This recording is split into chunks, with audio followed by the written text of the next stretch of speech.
The pen in my hand trembled as I signed my son's death certificate. Leo, 7 years old, light of my life, cause of death. Cardiac arrest due to congenital defect. I remember the room spinning, the nurse's soft voice, the way the paper soaked up the ink like it had no idea it was sealing the end of my world. I left the hospital in silence. There were no tears left. Grief had dried everything inside me. My hands, my voice, my heart. They all moved on autopilot.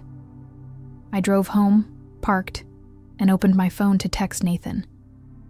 He hadn't answered my calls all morning, said he was in meetings in Paris, a conference, work stuff. But what popped up instead was a notification from our shared cloud account, a photo, freshly uploaded, taken at 11:03 a.m. Nathan, under the Eiffel Tower, holding hands with a woman in a red coat. Her head rested on his shoulder. She was smiling. He was too. I stared at the screen like it belonged to someone else's life. But no, that was my husband. And that timestamp? That was 15 minutes after I signed the document declaring our child no longer alive. He thought I wouldn't find out, that I was too buried in grief to notice, too broken to question. But betrayal has a strange way of slicing through even the deepest mourning. His smile in that photo, it wasn't relief, it was freedom. From me, from Leo, from the truth. That's when everything changed. There was no space left for disbelief, only devastation. And behind it, something darker. Fury. I sat on the steps of our home, phone in hand, staring at the image that turned my loss into his liberation. The woman, Mia, I'd later learn, wore the same necklace I gave him to give his assistant. I wanted to scream, to burn the photo, to collapse. But I didn't, because I realized something brutal. I had already lost everything that mattered, and yet somehow he'd managed to take even more. He hadn't just abandoned me in grief. He had fled from it, escaped to another life, another woman, another version of reality where our son didn't die, where I didn't exist, where his hands were free to hold someone else's. I looked around the empty street, the world continuing like my life hadn't just ended. That's the cruelty of loss. It isolates you, wraps you in invisible silence. And no one knows how loud that silence screams. The last message he sent me said, "I'll call you in a few hours, I promise."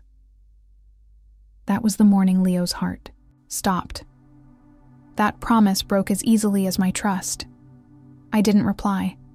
I didn't confront. Not yet. Because this wasn't just heartbreak.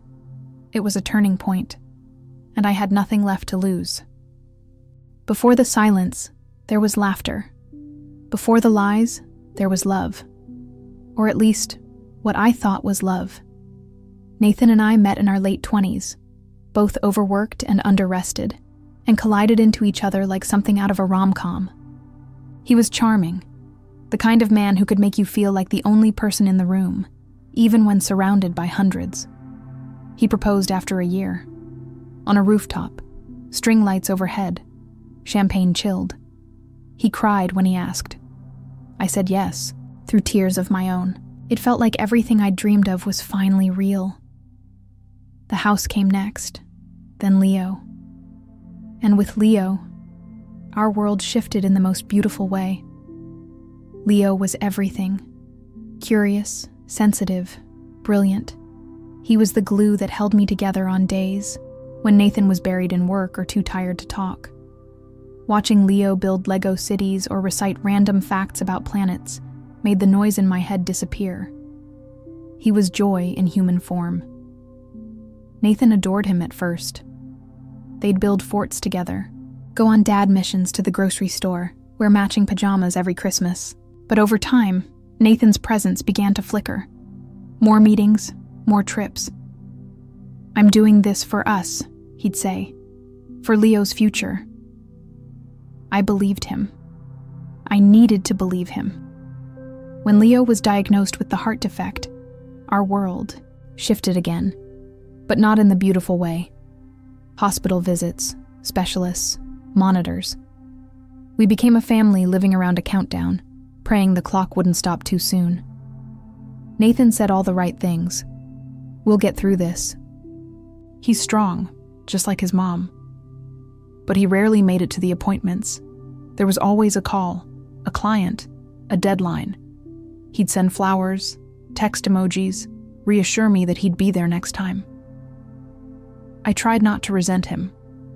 I tried to shoulder the grief alone. I became the strong one, the caretaker, the scheduler, the mother, the anchor.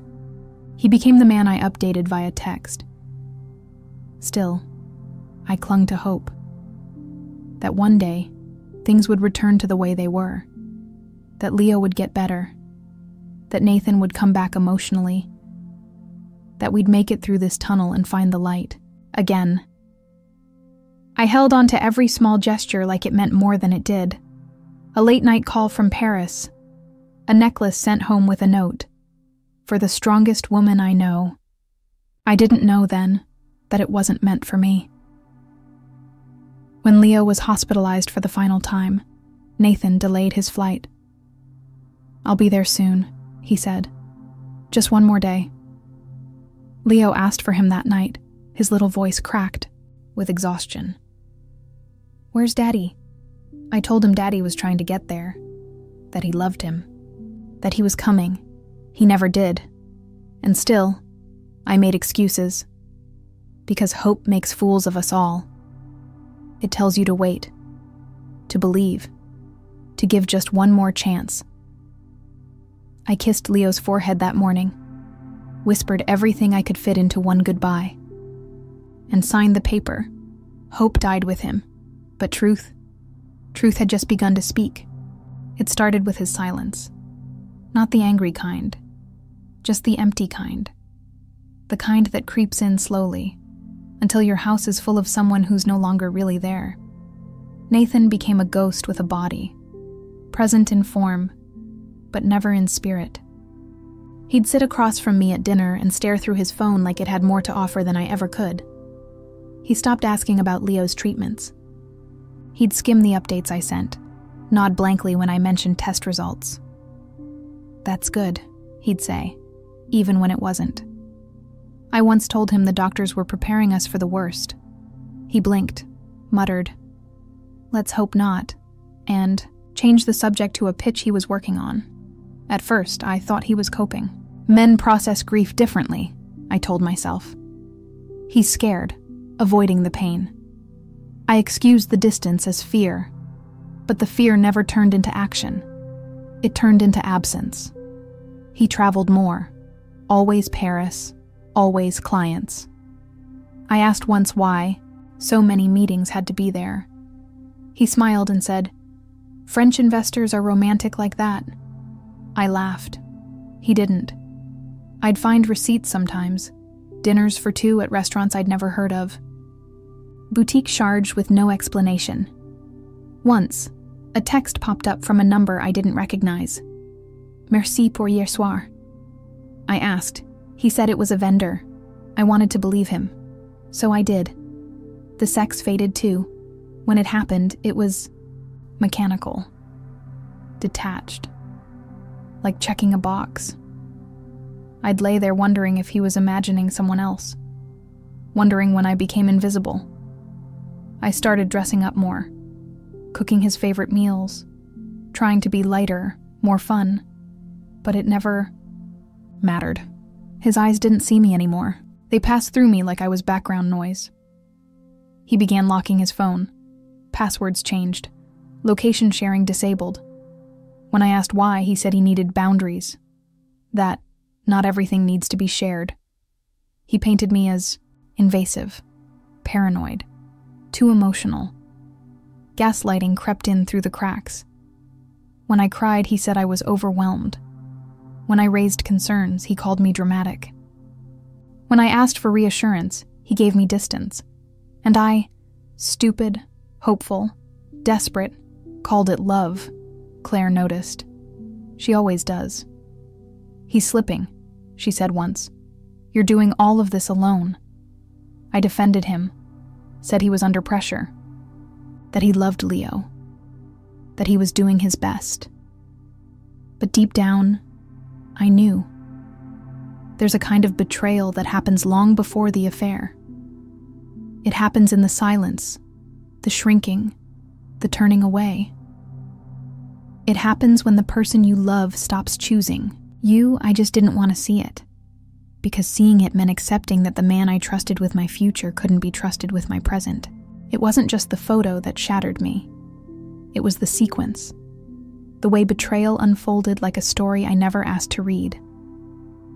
After signing Leo's death certificate, after collapsing into bed for 2 hours of restless sleep, I opened my phone. Again, I don't know why. Habit, maybe. Or hope. There were more pictures. A series, actually. Nathan and her. Mia. In Paris. Laughing beneath the Eiffel Tower. Kissing on a boat on the Seine. Feeding each other macarons like a romantic cliché.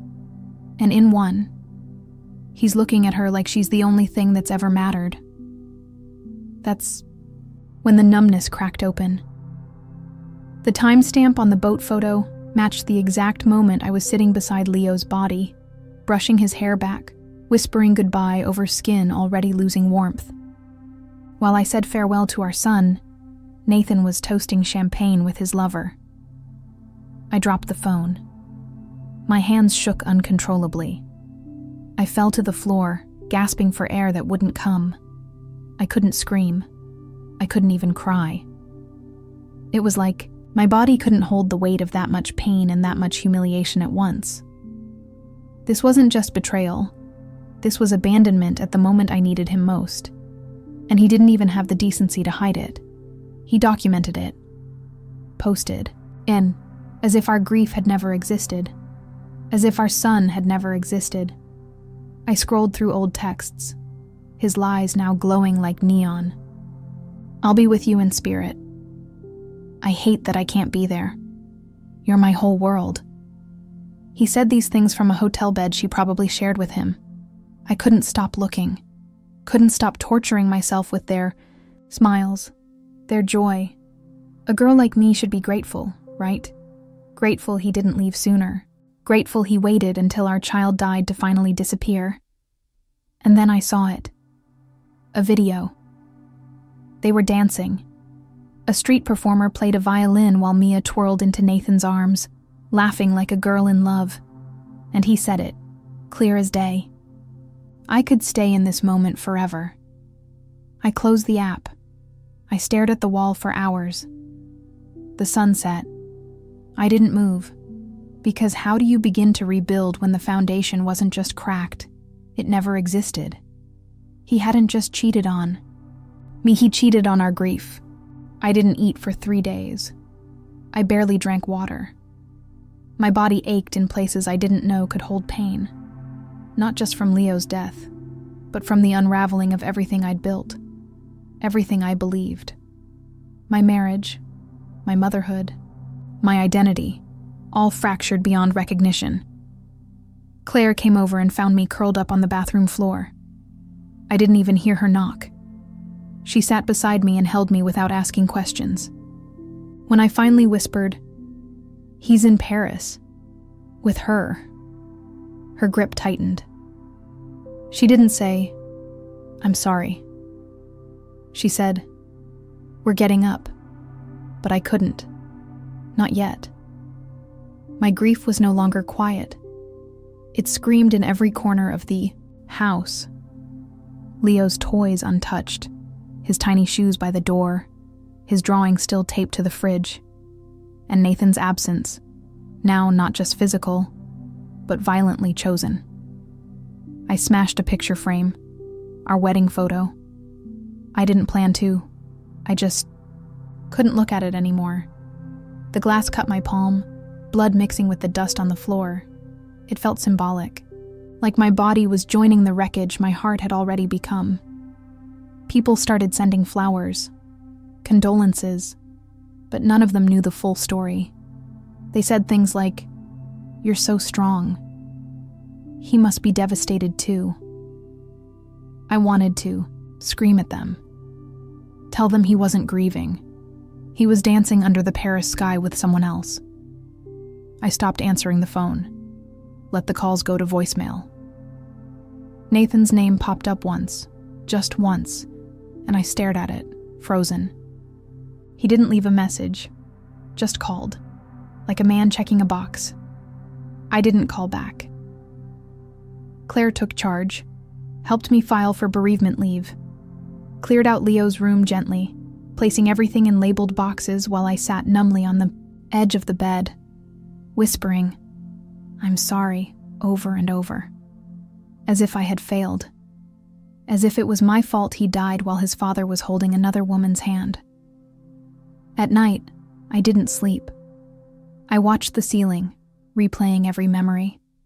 The way Leo said, "Mama," with a giggle. The way Nathan used to kiss my shoulder in bed. The way everything twisted into something unrecognizable. And I didn't stop it. I journaled. Angry, desperate entries. He left us. He chose her over our son's final breath. Who does that? I filled pages with questions I'd never ask him, because the answers would never satisfy me. They'd only deepen the wound. I avoided mirrors. I didn't want to see what I had become, a woman hollowed out by death and betrayal. A woman surviving out of reflex, not choice. But somewhere, deep in that darkness, something began to pulse. Not hope. Not yet. But the first flicker of resolve. He left me. But he didn't get to define what I became next. Grief stripped me bare, but rage sharpened me. When I finally stood up from the fog, I wasn't looking for closure. I was looking for truth, for every detail, every thread, every sick piece of the story Nathan thought I'd never uncover. I wasn't just a grieving wife anymore.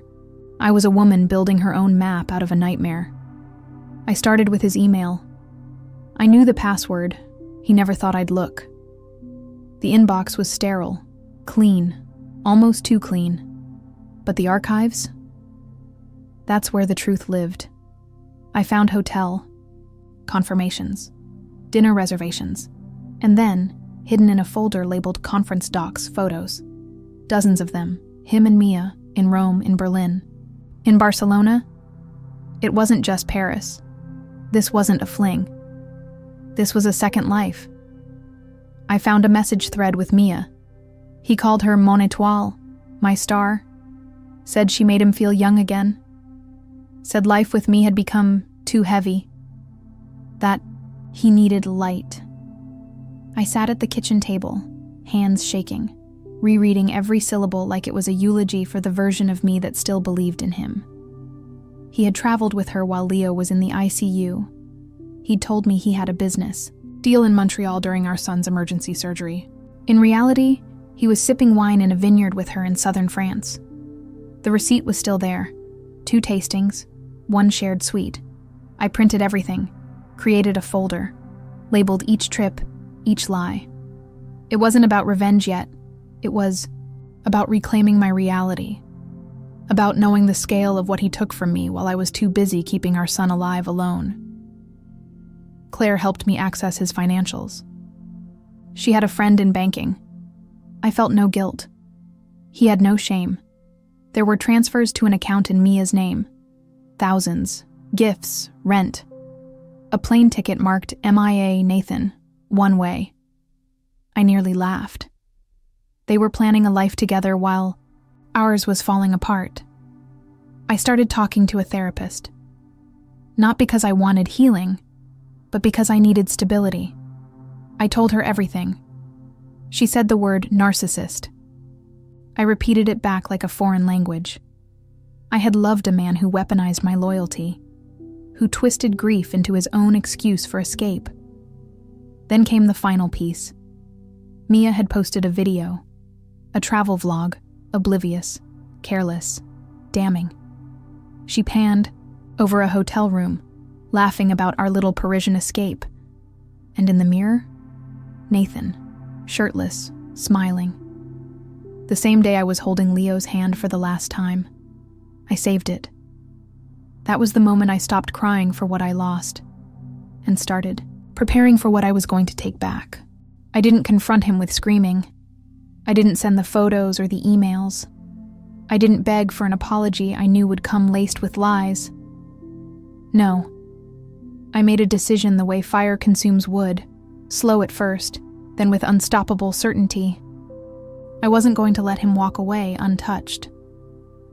I called my lawyer. She listened to everything and didn't blink. "You have more than enough," she said.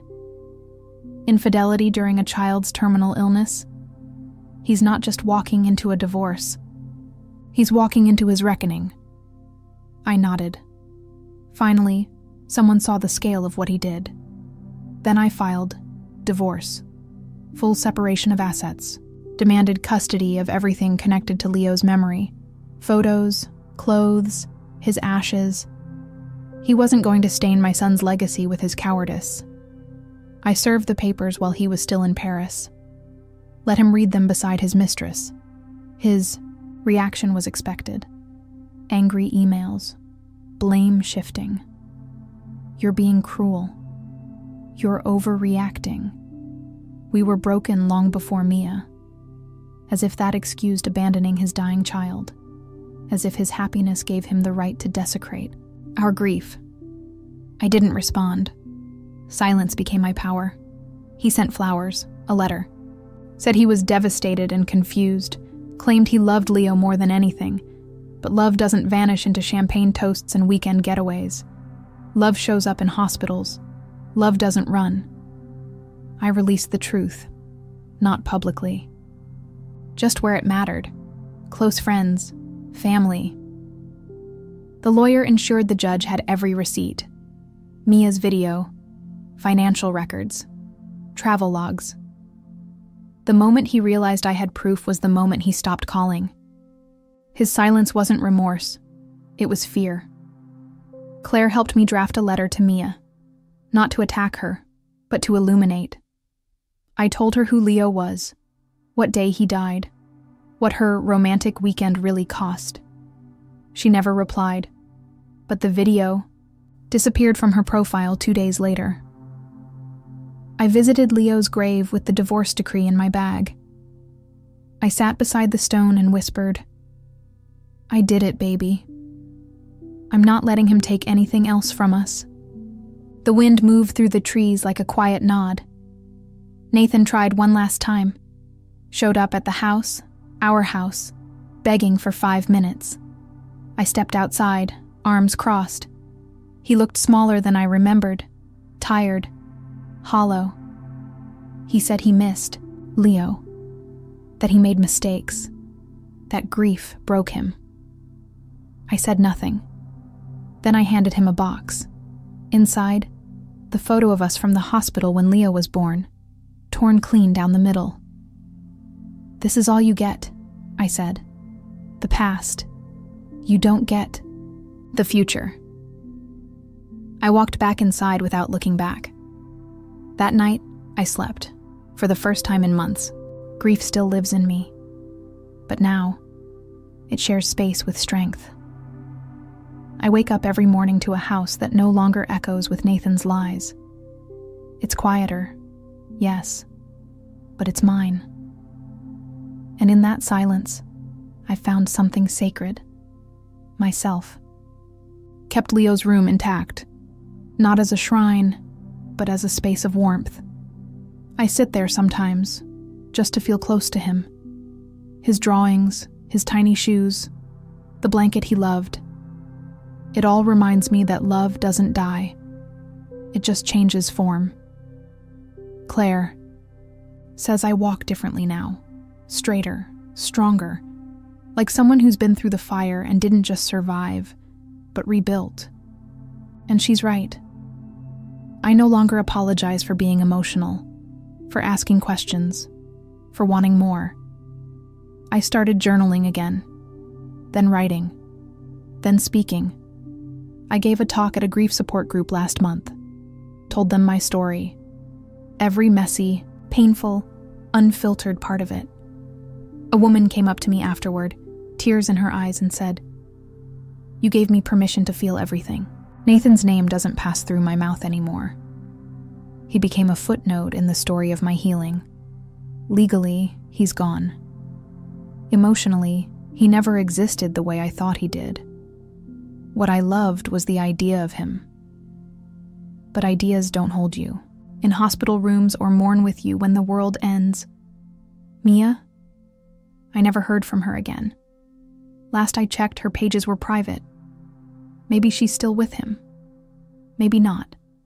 It doesn't matter. That chapter's closed. That version of me, desperate, believing, loyal to a lie, is gone too. I got a small tattoo on my wrist. Just one word. Breathe. Because that's what saved me. Not grand gestures or revenge. Just the breath I kept taking, one after another, until I realized I was alive. Still here. Still capable of rebuilding. Now I work with families who've lost children. I tell them the truth. The pain doesn't go away, but it transforms. And if you let it, it becomes a compass. Not toward who you were, but who you're meant to be after everything falls apart. I visit Leo's grave every Sunday. I bring sunflowers, his favorite. I sit with him and tell him what I've done, how I left the man who didn't deserve us, how I chose both of us, even when it felt impossible. I no longer measure time in heartbreak. I measure it in resilience. And when I stood alone under a golden sky last week, I whispered to the wind, "We made it, baby." Because the truth is, he held her hand under the Eiffel Tower, but I held our son's soul in mine, and that will always be stronger.